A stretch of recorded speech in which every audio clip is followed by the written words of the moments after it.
We are going to define, describe, and support intellectual disabilities. By the end of this presentation, you will have an understanding of what intellectual disabilities are, the characteristics, and how to account for such disabilities in the classroom. This presentation is by Fiddy Colby, Colleen McBrien, and Abby Perlman. According to the American Association on Intellectual Disability, intellectual disabilities are defined as a disability that originates before the age of 18, characterized by significant limitations in both intellectual functioning and in adaptive behavior, which covers many everyday social and practical skills. So, this disability is defined by restricted intellectual functioning and adaptive behavior. But what exactly is intellectual functioning? Simply put, intellectual functioning is just intelligence. Intelligence is a very broad and encompassing topic. It is anything from comprehension to problem solving. It is the capacity to not only obtain knowledge and skills, but to apply them. Intellectual functioning is measured using IQ tests. An IQ score of 70 to 75 is an indicator for intellectual disabilities. Adaptive behavior, on the other hand, is the ability to apply and acquire life skills.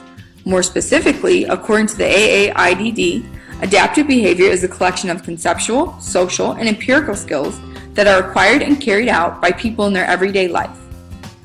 And conceptual skills include language and literacy, money, time, and number concepts, and self-direction, while social skills include interpersonal skills, social responsibility, self-esteem, gullibility, social problem solving, and the ability to follow rules, obey laws, and to avoid being victimized.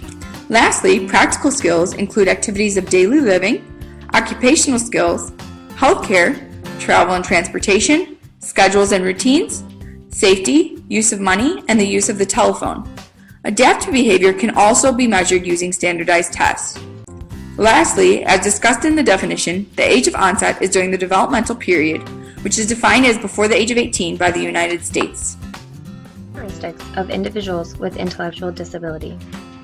Common learning and behaviors of a person with intellectual disabilities, or ID, can include attention deficits, difficulty with memory, weak academic performance, trouble generalizing knowledge, difficulties with language development, lack of motivation, and they may also exhibit poor social development. Attention deficits, or difficulty focusing and remaining focused on a task. They may have difficulty ignoring outside stimuli and can be easily distracted. Memory impairment is common in people with intellectual disability. Long-term memory retrieval, for instance, recalling a telephone number, is usually similar to that of peers without an ID. But a student with intellectual disabilities may have problems with short-term memory, such as recalling directions in sequence that were presented moments or even seconds earlier. Another deficiency may be the student's working memory, which is the ability to retain information while also engaging in another cognitive activity. An example being recalling an address while listening to directions. Academically, students with ID usually encounter difficulties. Deficits may be seen in all subjects, but reading comprehension, and problem solving and arithmetic stand out as the weakest. Teachers should be aware that most individuals with intellectual disabilities have difficulty transferring or generalizing. For example, a student may be able to count change from a purchase in the school cafeteria, but have difficulty with the same task at Target. Speech disorders are also common. This may include errors of articulation, fluency disorders such as stuttering, and voice disorders such as hypernasal speech or concerns about loudness. Speech development occurs more slowly and their vocabulary is often limited.